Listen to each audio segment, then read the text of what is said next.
Hey, what's this sound? I'm a teepee. I'm a wigwam. I'm a teepee. I'm a wigwam. That's Elizabeth Warren at her therapy session. Welcome back to the Arch Advocate podcast. Listen, there's an invasion, all right?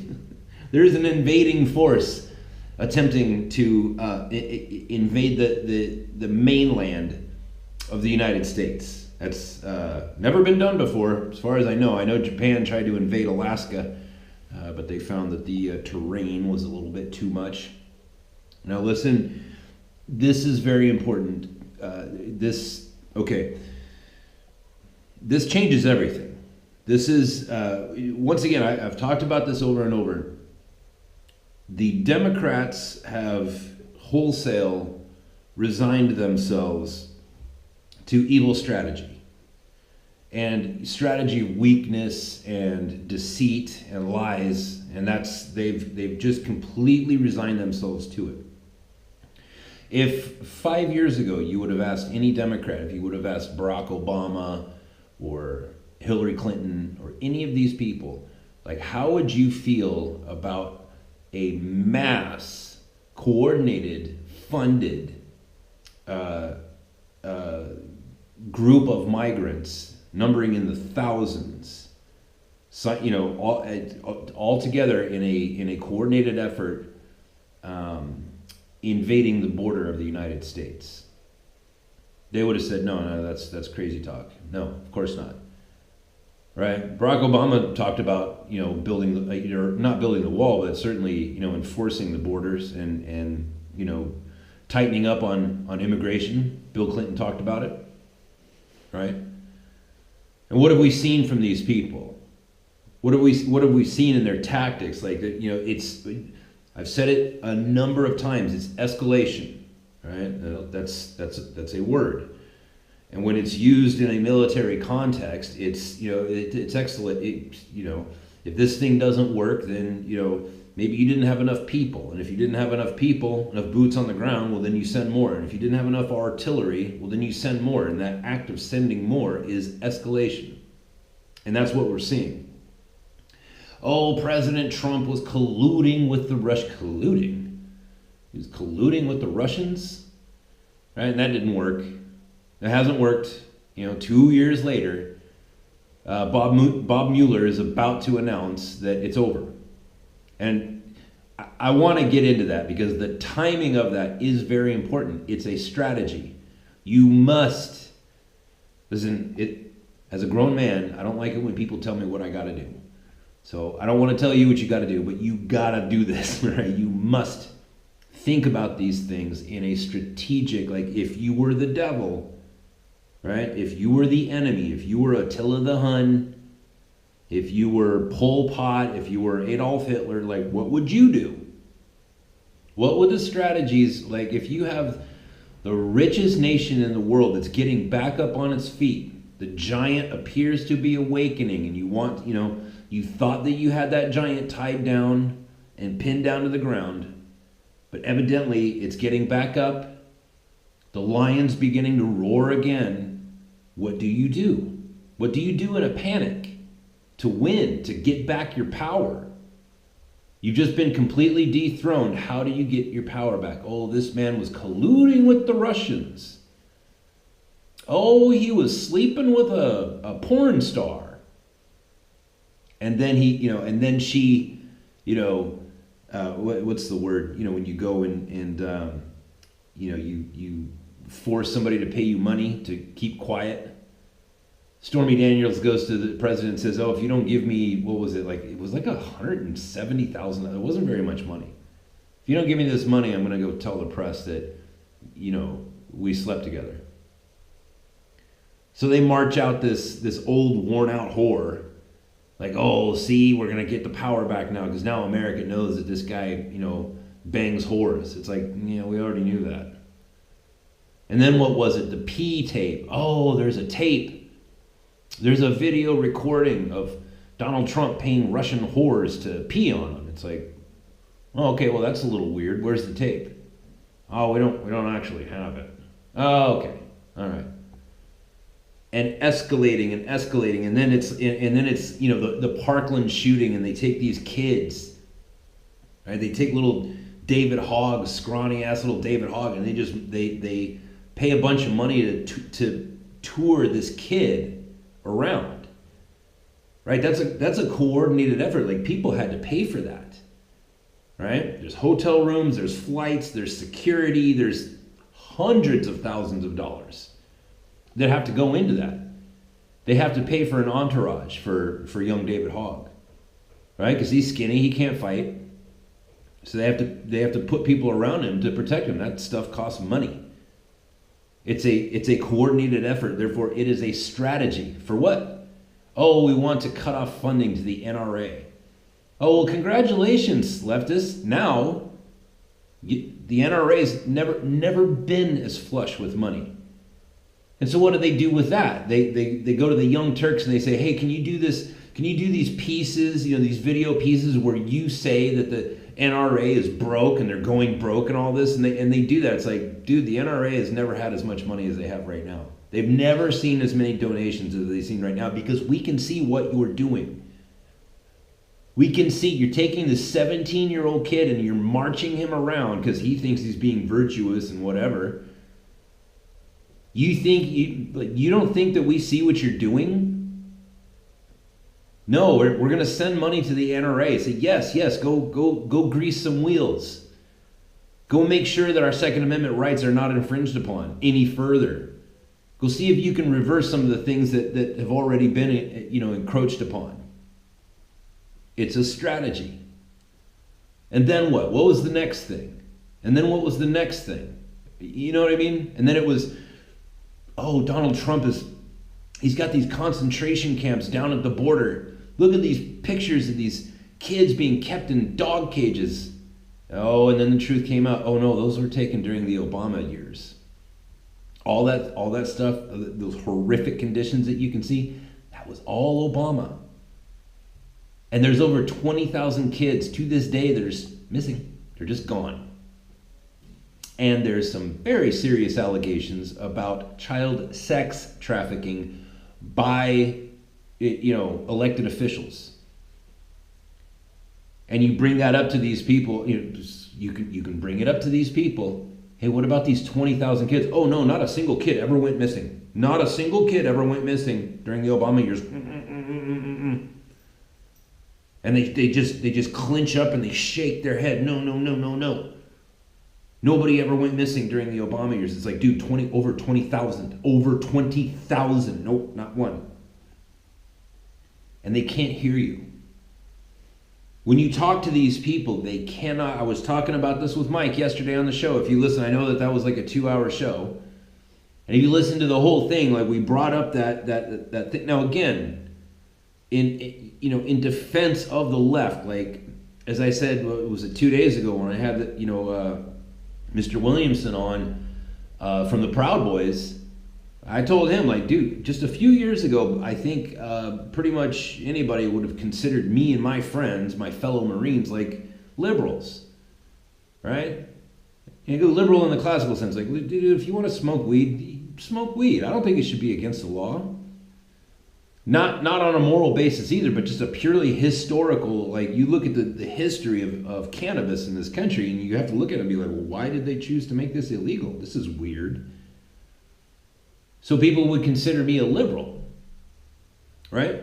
And when Mike and I were talking, we were talking about that, just a few months ago. There was that kid, the little black kid with dreadlocks that was attending the school, and the school said, well, you can't have dreadlocks at this school. And the left went bananas. Oh no, look at how racist everybody's a racist.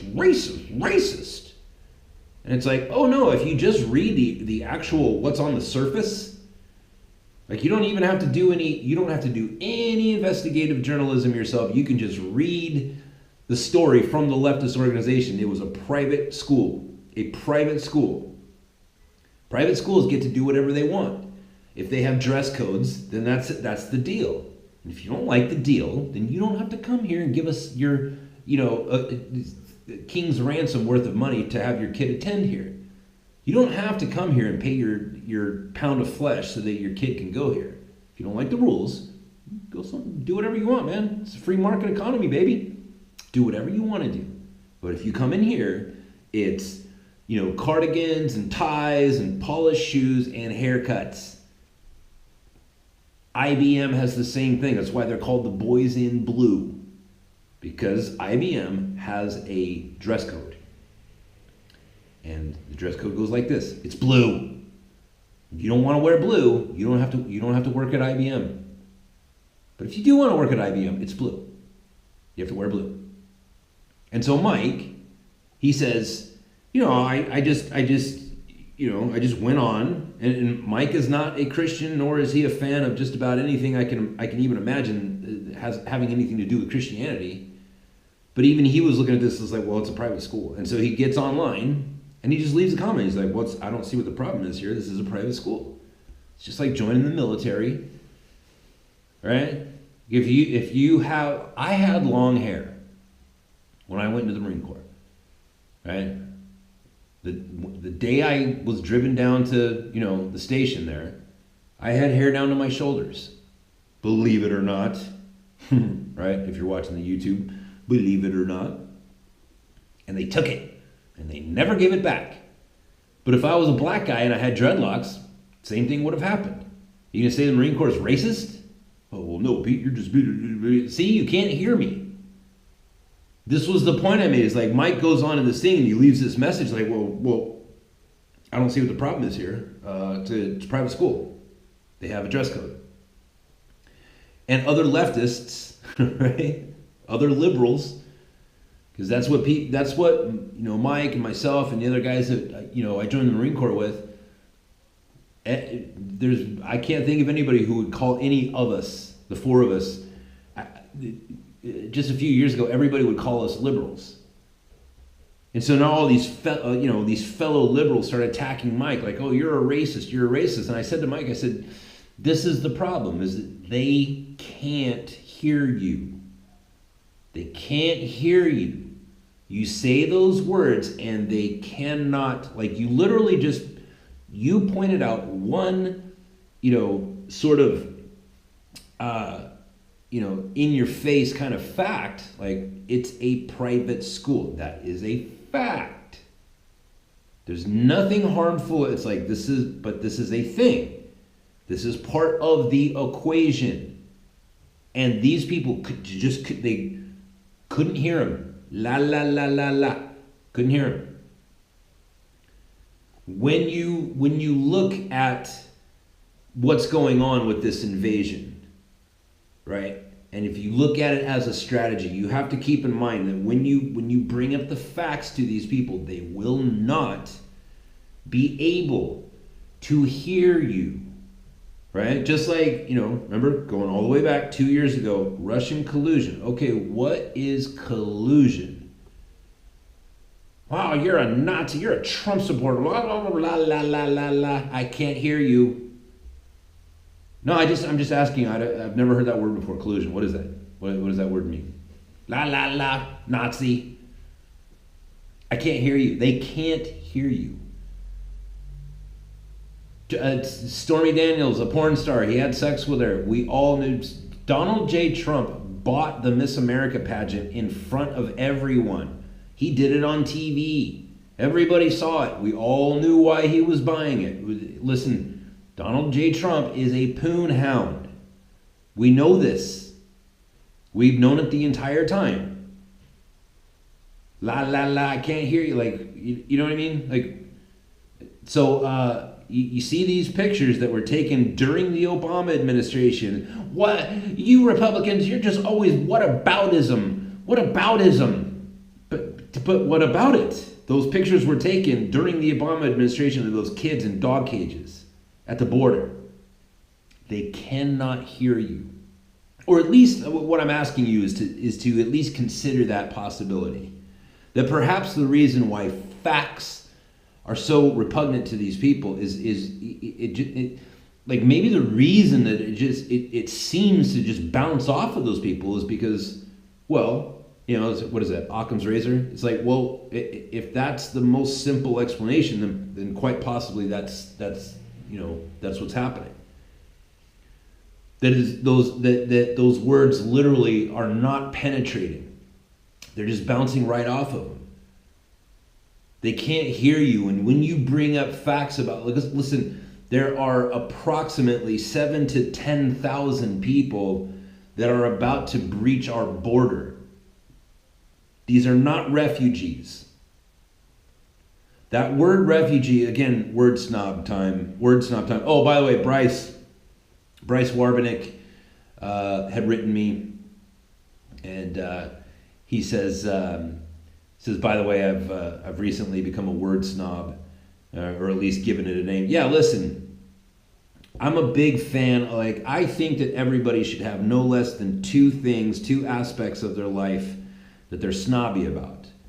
Right? I'm a word snob and, I don't know, a travel snob.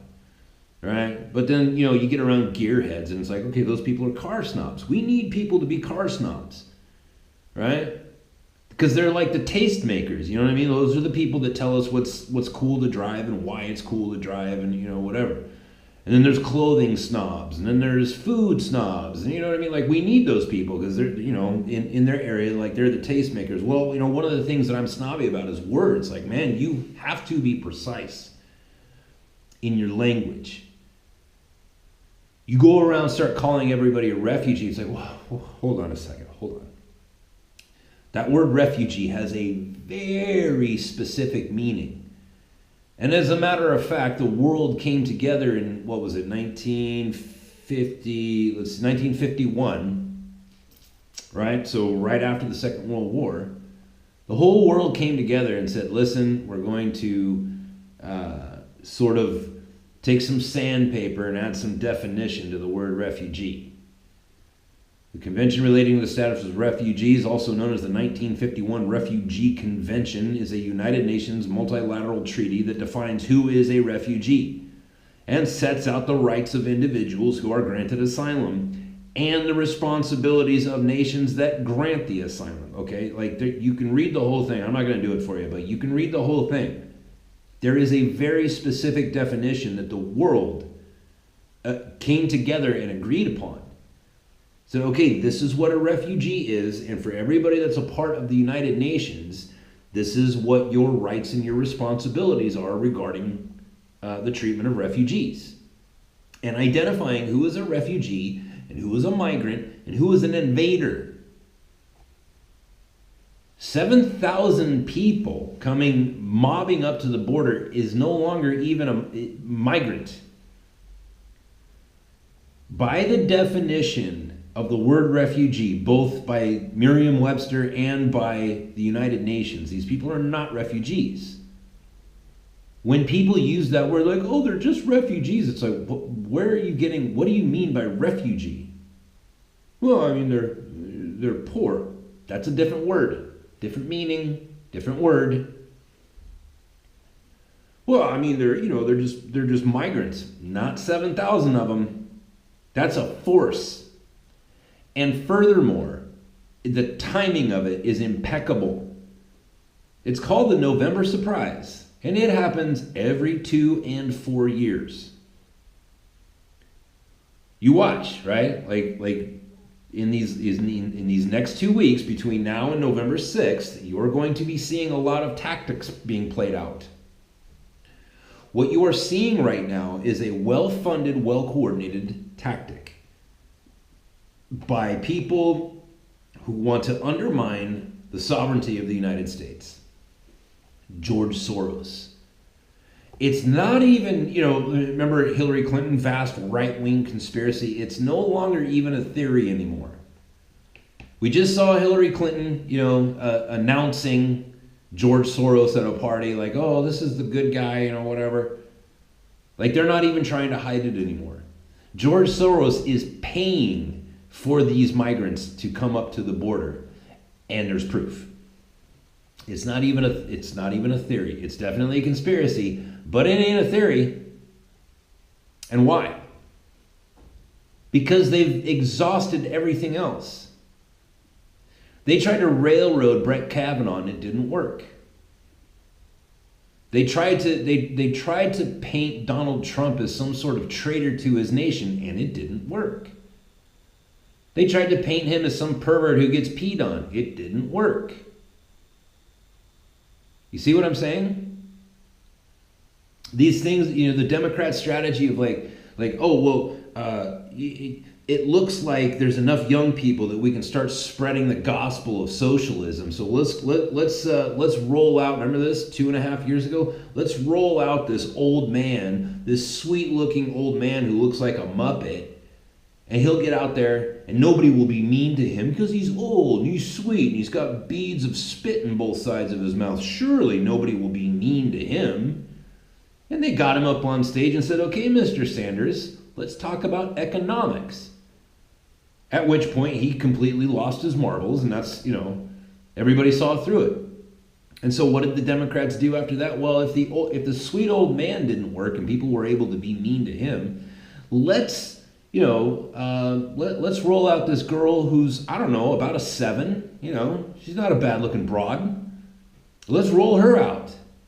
Surely nobody will be mean to her because she's just a, kind of a cute, Latino lady from the Bronx. And it's like, no, we're going to be mean to her too. We're going to be mean to anybody who stands up and starts talking like they're an expert on the situation. And when we ask them to explain their expertise and they start looking like an idiot, we're going to be mean to them. Because that's what you get when you stand up and you're trying to talk about things that you know nothing about. Strategy. And it didn't work. Right? The left right now is noticing, as the rest of us are noticing, that Republican convention, like every time Donald Trump, because listen, here's another thing too, really quick. No matter what you think of Donald Trump, that is an old man, right? What is he, like 72? Like he's an old dude. And it's like once a week at least he just got back from Houston. He was up in Montana the other day doing a rally. He's going to all these states doing these massive rallies where people are, it's like, Walmart the day after Thanksgiving, the Black Friday sale. And people have been camping out for 24 hours. It's like, that's how, there's so many people going to these rallies. And then you tune into Alexandria Ocasio-Cortez. Did you see this, like the latest little, video of the speech she was given? There was literally only one person in that video that was listening. It was this very old, I'm assuming gentleman, very, very old man sitting up front.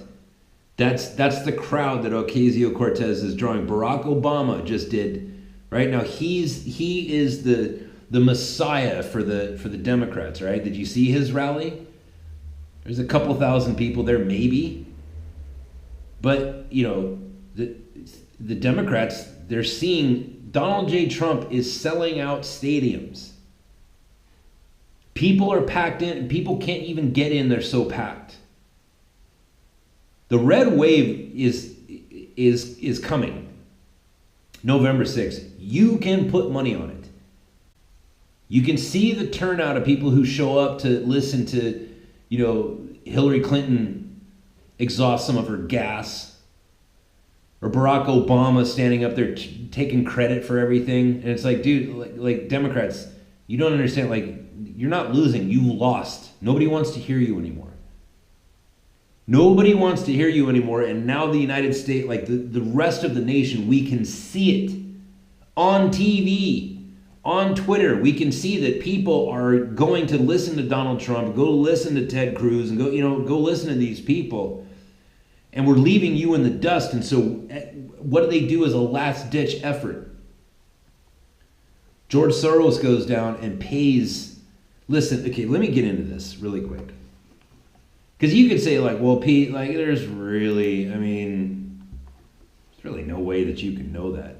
Okay, well, as it turns out, I have a fair bit of experience in long-distance walking, right? I have walked and hitchhiked from coast to coast of the United States. I've walked across several, like I've literally walked across the entire state of Louisiana. I've walked across half of the state of California, a fair portion of Arizona. You know what I mean? Like there are states, plural, in the United States where I have walked the entire distance. I walked the entire distance of Spain recently, a couple years ago, on the Camino de Santiago. And on that same trail, I've walked across other nations, because they're, in Europe, nations are pretty small. I have a great deal of experience in walking long distances. And let me tell you a number of things.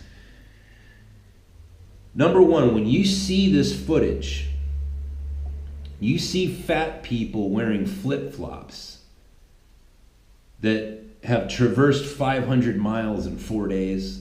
Okay, nope. No. I can assure you, if you gave me enough time, I could assure you, like, not only is that impossible, but I could illustrate to you why it's not possible.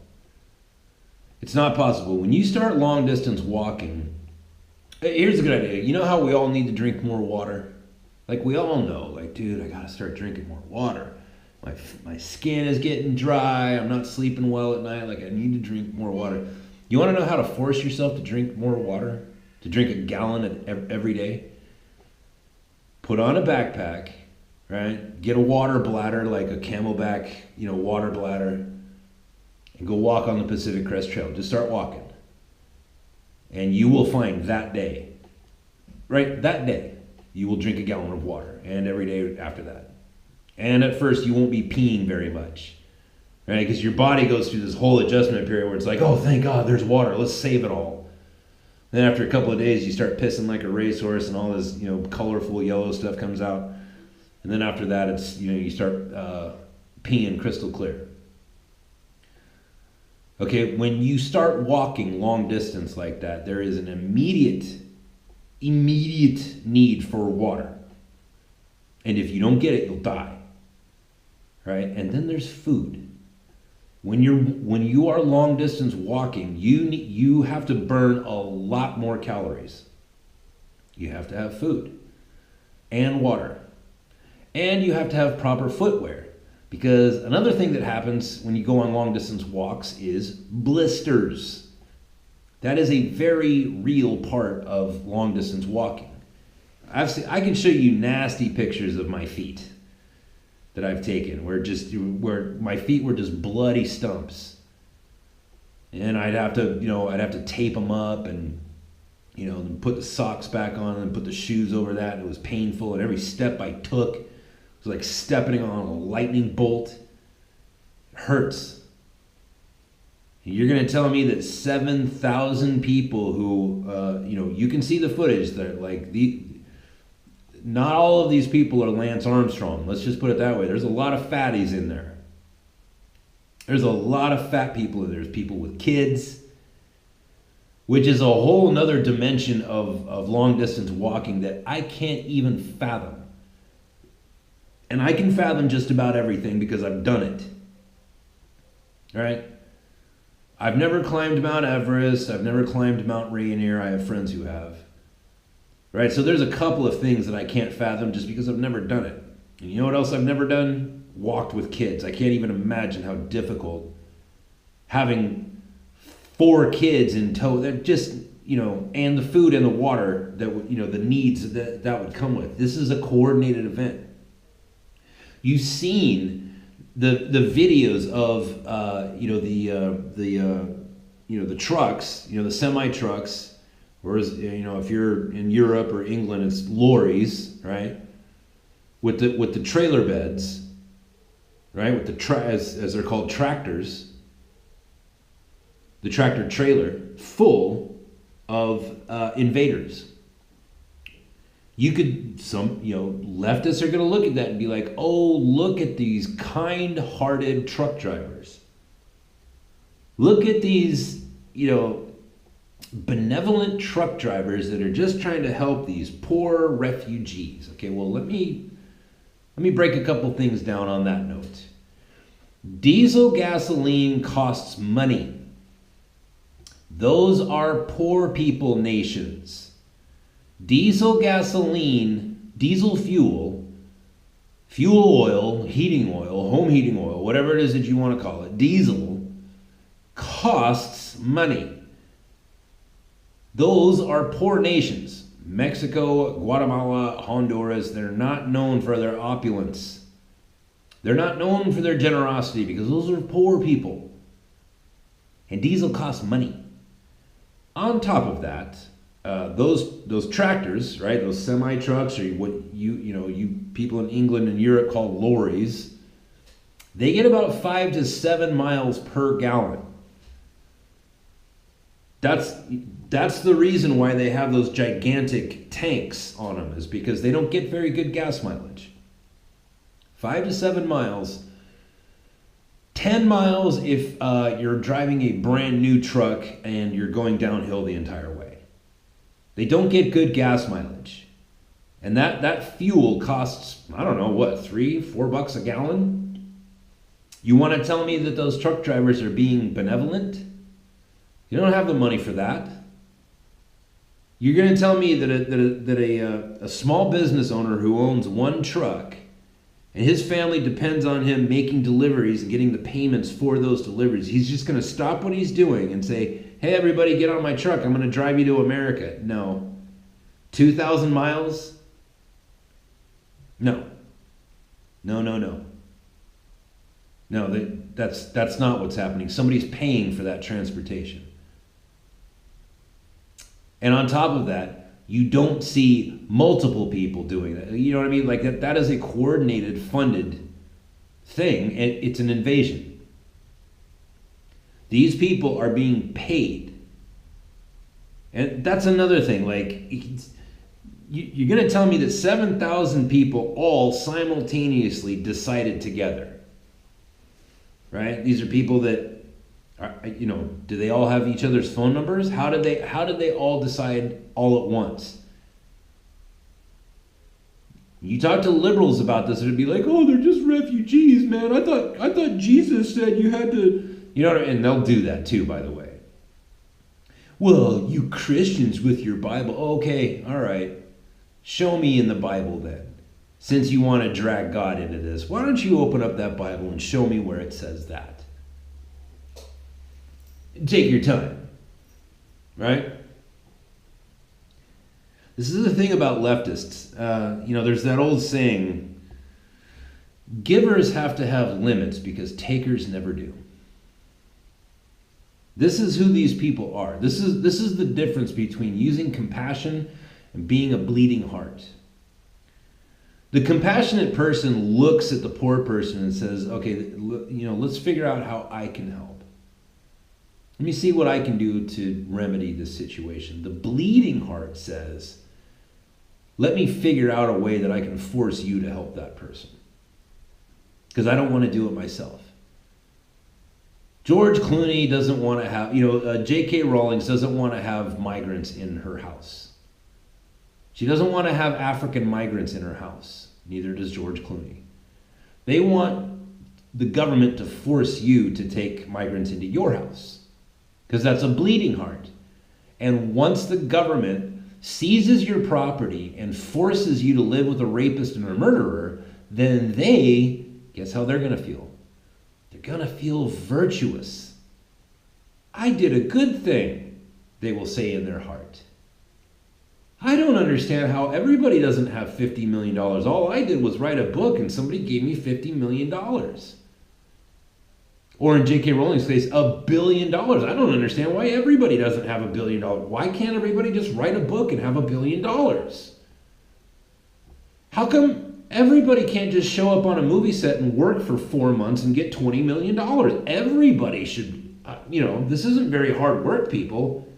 And since I didn't have to work very hard for this $20 million, I can't understand why everybody doesn't have $20 million. So you know what I'm going to do? I'm going to do everything I can to get the government to force people to be as good of a person as me. And then when that person is suffering from the encroachment on their freedoms from their government, that they're not going to feel bad. They're going to feel virtuous, and they will feel contempt for you.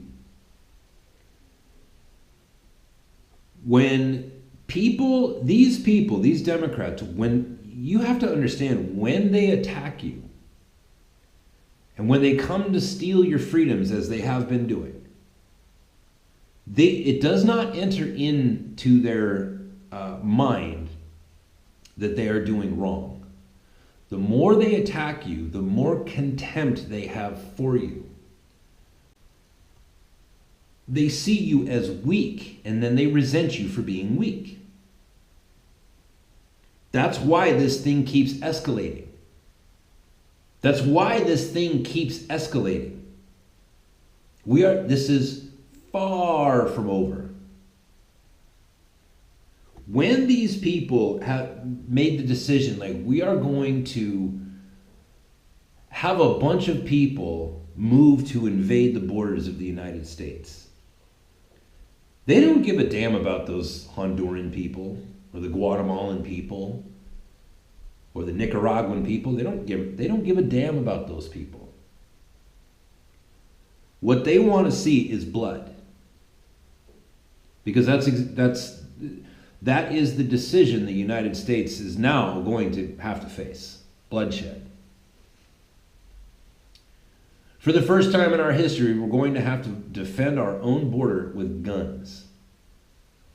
And it's not just the military that has already been called in. Right? The U.S. military has now been deployed on U.S. soil. That is historic. And on top of all that, you have all of the other, well-regulated militias, the Minutemen and the Free Men, all that, like, they've already deployed. There are people on their way to the southern border right now with weapons, ammunition, with training, with a hierarchy of structure. Right? They have commanders, they have sergeants, they have infantry, like this well-regulated militia. And when those people show up and they set foot on U.S. soil, they're not going to be met by Border Patrol. They're going to be met by a hail of bullets, and that's exactly what the Democrats want. That's exactly what they want. Escalation. Right? But again, it's not going to go how they think. Right? Yes, it's going to be very demoralizing. It's going to be a big punch in the gut for the American people to know, like, oh man, we had to defend our borders. That the Democrats threw this cannon fodder at us and we had to respond. They don't understand that, like, when those people go home, after this whole thing is over, when those people go home, they're not going to be feeling bad that they defended their nation. They're going to be feeling bad, but they're not going to be feeling bad that they defended their nation. They're going to be feeling proud about that, as they should. And the Democrats will, like, they are setting the precedent. Like, this is who the Democrats are saying, this is who we are now. If we cannot beat you based on our ideas, if we cannot get voted into power based on our ideas, then we will take it by force. We will take it by coercion and manipulation. We will pay people who will pay the poor people. We'll use them as cannon fodder, and we'll just bombard the border in hopes to make the Republicans look bad. And from this point on, that's who the Democrats are going to be known as, is the people who are capable of doing something that vile and wicked. That they would sacrifice these poor, low IQ, uneducated people. You know what I mean? Like, they are weaponizing those people's poverty. Can you imagine if 7,000 Hondurans decided to stand up to their own government? Do you know that that's how America started? George Washington and Ben Franklin and Thomas Jefferson, like all those people. Do you know what nation they were born in? They were born in the British colonies. Like, they were born in the Americas, but they were British citizens. They were British. Just because they were born in Virginia and New York and New England and whatever, they were born into British colonies. They were British citizens. And those people had to stand up against their own government. A very good government, by the way. A very fair and, I mean, not in today's standards, but in, the world standards back then, Great Britain was pretty much where you wanted to be. If you had to be born somewhere, you wanted to be born a British citizen. Things were pretty good. But there was just a couple of things, man. And these great men fought against their own brothers. That's called fratricide, by the way. When you kill your own brother, they fought against their own people. Because they said, no, like, we want to be free to protect ourselves. We want to be free to speak. We want to be free to not be a member of the Anglican Church. Like, we want to be free to do whatever we want to do with the destination of our own soul. And we want it so bad that we're willing to die for it. And furthermore, and even more, we're willing to kill you for it. That's what it takes to start a nation. You have to be ready to die for what you believe. And these 7,000 to 10,000 people, it's like, wait, you believe so strongly that America owes you something, the United States owes you money, but you don't believe in yourself strong enough to stand up to your own government? There's 7,000 of you, who obviously you all know one another, since you all decided to go for a very long walk at the same time. You couldn't get together to overthrow your own government and say, no, damn it, like, we have resources in this country, we're going to use them and improve our situation. You want to talk about these bleeding hearts. It's like, well, wait a minute, why can't these people stand up for themselves? Why can't they stand up to their own government? Oh, well, that's because they're being repressed. 7,000 of them, that's a lot of that's an army. You mean to tell me that the Honduran, like every soldier in the Honduran army is going to fire upon their own citizens? You mean to tell me that none of those people will join you in your cause to overthrow your shitty government so that you can live a normal life? But instead you want to come up to America and jump on our welfare, bleed our resources, bring your diseases into our country? It's another thing, people. Like, you think this is all, these liberals, they think it's all fun and games. If you fly to Africa, you will not even be allowed on the plane to go to Africa without proof that you've had your malaria shot and other kinds of shots. You know why? Because when you get to Africa, there's disease there. And those diseases will kill you. Even if you have your shots, those diseases can kill you.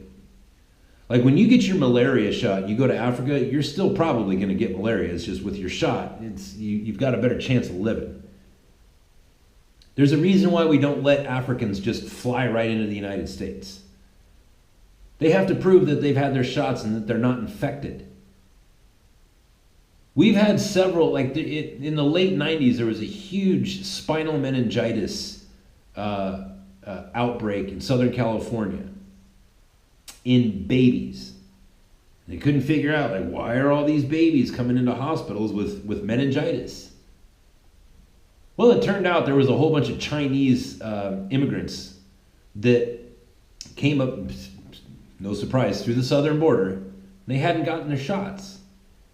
And they wouldn't go get their shots because they were afraid if they showed up to immigration, if they showed up and say, hey, listen, I need my shots because I'm not here legally, they were afraid that they would be deported. So they simply didn't get their shots. And because in California, like, everything's socialist, these Chinese people were entitled to daycare, and so they would take their babies and drop them off in daycare. And so these sick babies were getting American babies sick with meningitis, and a whole bunch of babies died.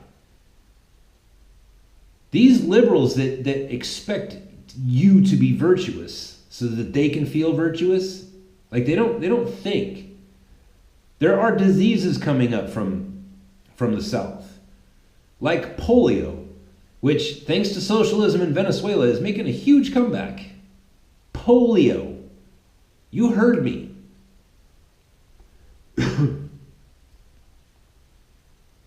And the whole thing is that this is all being done as, as some sort of,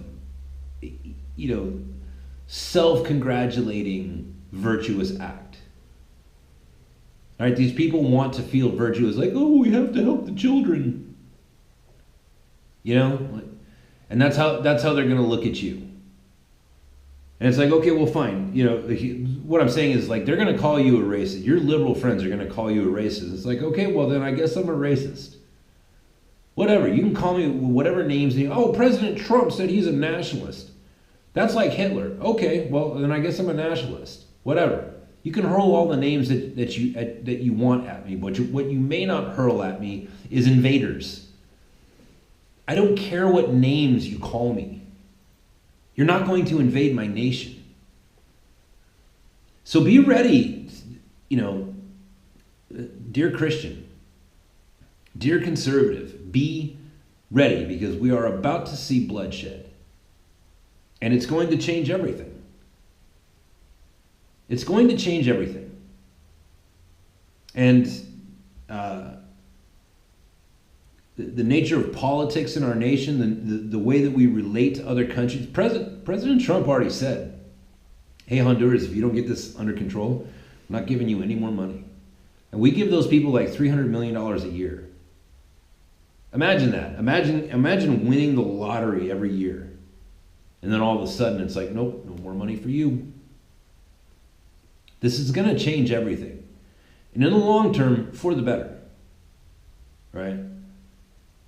One standoff, right? When these people reach the border and the bullets start flying and those people recede back to their shithole countries,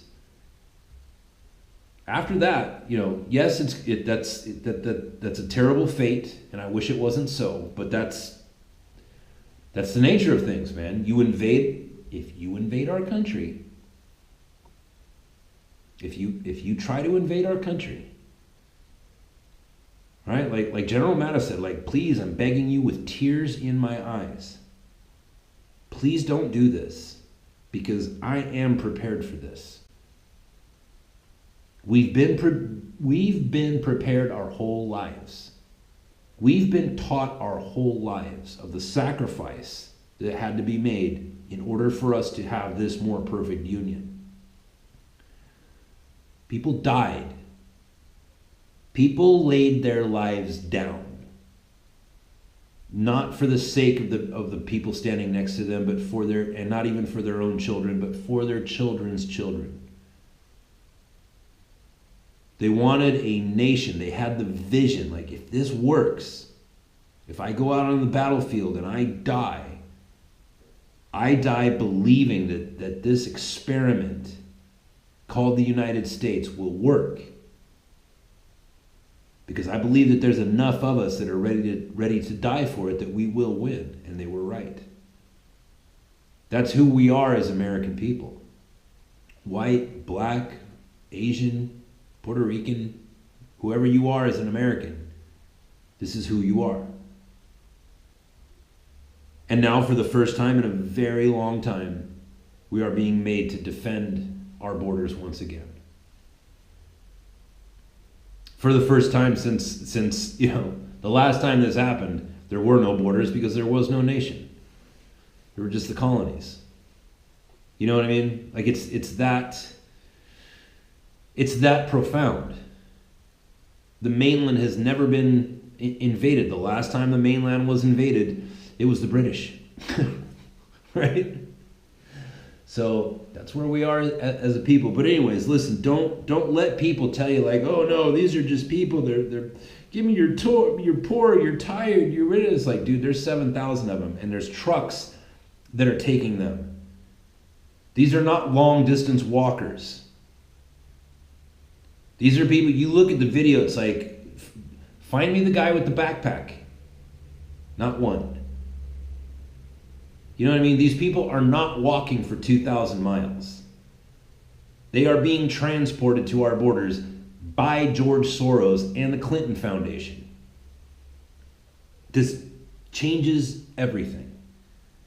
So be ready for it. Hey, listen, if you want to support the show, go on to archadvocate.com. Send me an email, right? Let me know if you want to come on the show. I got some guests lined up too. I hope you enjoyed the last couple of days of guests. If you want to support the show, go on to archadvocate.com. You can become a monthly Patreon supporter. You can send some money on a one-time thing if you want on PayPal, whatever your flavor is, man. But no matter what you do, be sure to hit subscribe, and I will talk to you tomorrow.